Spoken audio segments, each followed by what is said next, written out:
Hello everyone, it's 2 cricket questions time. My name is Rasesh. Ask any athlete a few years into his career what is something that he's most conscious of. It is of age catching up with him or her, of not being able to do the kind of things that he used to do in his 20s, in his 30s, more so in the late 30s. That holds true for cricket as well. But with the advent of T20 cricket, it's allowed a lot of these aging stars an opportunity to add some years to their stellar careers. It's provided them with a new lease of life. It's something that we see a lot in the Indian Premier League.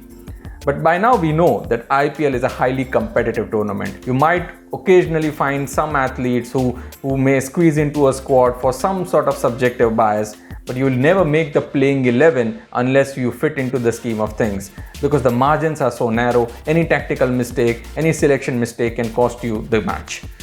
So we'll look at a bunch of these aging stars who've been able to defy age year after year. CSK has of course employed this formula in a superb fashion of being able to use the skill sets that some of these stars have and minimize the runs that you may lose for their slow legs in the field. The first one that comes to mind, the oldest cricketer in the IPL, is Imran Tahir. Now Imran Tahir of course is a leg spinner. He's someone who a lot of batsmen around the world still are not able to separate his leg spinner from his googly. And so therein lies his strength. He's able to create this doubt in the batsman's mind, so they're not able to preempt the shots that they would execute. That sometimes accounts for their wickets as well. And in fact, is not that expensive either. So keep looking at their recent numbers, which we are giving to you, that some of these cricketers, despite their age, are still able to perform at par with the best in the business. Tahir in the last IPL, of course, picked up 26 wickets. He was the highest wicket taker. He was in the Caribbean Premier League a few weeks back, and there again he accounted for 15 batsmen. So he is in form, he's in rhythm, and he's going to be that leg spinner that CSK will rely heavily upon, more so because in UAE the wickets are expected to assist spin. There will be slow turn, but gradually the spinners will get more and more into business. The next man in question is Chris Gayle. Chris Gayle is going to turn 41 on September 21st. Now Chris Gayle is again one of the, certainly now no longer, is the most athletic of fieldsmen or cricketers that you may find if you look at him, but boy is he effective in T20 cricket. KXIP pick him because he is an impact player. He may not play all the games for KXIP because he's going to be directly competing with someone like a Nicholas Pooran who has got similar skill sets, but Gayle is someone who is the most destructive who's been the most destructive over the years. Gayle again does not go by conventional T20 wisdom where you go for a big hit from the word go. He's in fact someone who adopts the MS Dhoni model. It takes some time to get himself into the crease, but once he finds his range, he's able to smack the ball out of the park so often. In fact, he's got the most sixes in IPL history, and the next one in that line of list is AB de Villiers, and there's a fair bit of gap between him. So that gives us an idea of his impact and where his strength lies. The next man is Shane Watson. Again, another CSK cricketer. Is getting on a bit, but in the last IPL, he scored runs at a fair clip. He was highly impactful in the IPL before that in 2018. He was getting on then as well. Can he do it all over again?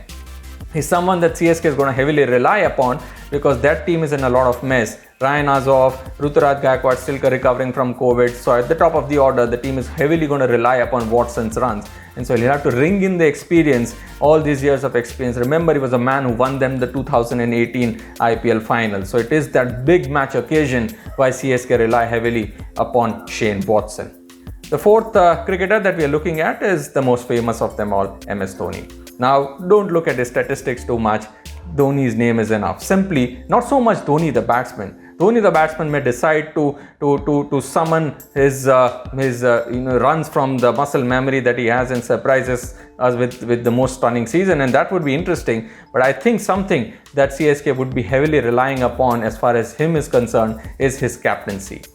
His team is having their back against the wall. Ryan Azov, Ruturaj Gaikwad still recovering from COVID, all those COVID cases in the CSK camp, all that criticism that they're having to face, them being labelled as the dad's army, him having recently retired from international cricket, questions about his finishing abilities, all these things sometimes inspire a great athlete, and Dhoni is one.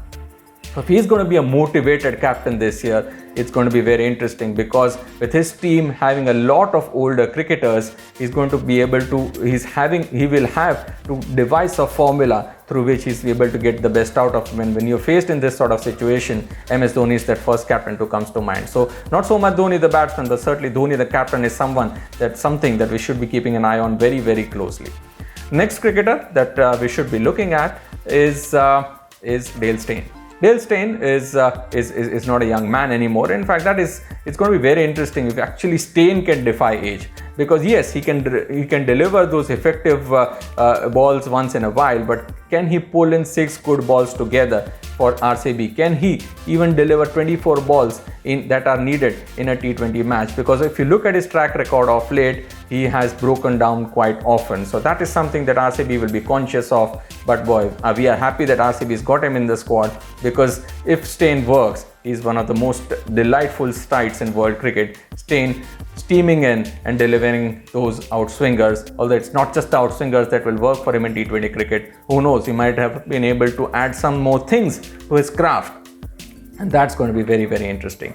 Another cricketer that we should be looking at is Amit Mishra. Amit Mishra, again, in a team, Delhi Capitals, having a lot of spinners in their ranks. They got a Sandeep Lamichhane, who's a leg break bowler. There's an Akshar Patel, who's a left arm spinner. There's an Ashwin, who's an off spinner. Yet they brought in an Amit Mishra, because Lamichhane, being an overseas player, will not fit into the playing 11 all the time, depending upon the team composition that they use on certain wickets. And so they would want a leg spinner to be in, and they still believe Mishra's got that ability to give the ball a rip even at his age. So that's the trick.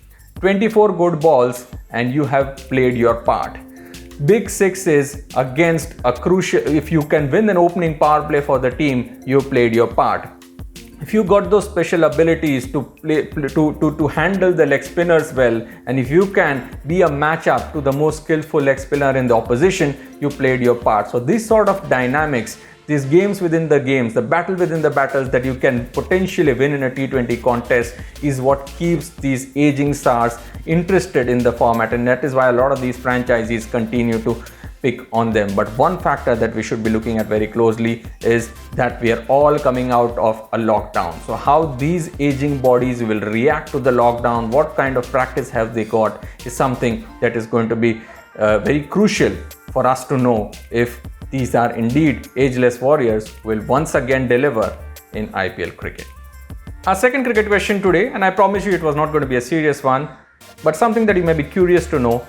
What's Tendulkar Jr. doing in the Mumbai Indians camp? Now, there's a photograph that has come to light of Arjun Tandemkar in the Mumbai Indians base at Abu Dhabi in the swimming pool with the rest of the team, and it's got social media all worked up as to whether Tendulkar Jr. is going to be seen playing for Mumbai Indians this year. What's he doing in UAE? Well, remember, a lot of the teams are carrying cricketers as net bowlers because they're all in the biosecure bubble this time. They cannot take the assistance of the local bowlers. Arjun Tandemkar, being a left-arm seamer, has joined the Mumbai Indians camp in UAE. It's going to be there for a fair bit. Of course, there is Arjun's been in the past in the Mumbai Indians camp at the Wankhede Stadium as well, but he continues to be reported upon for his famous surname.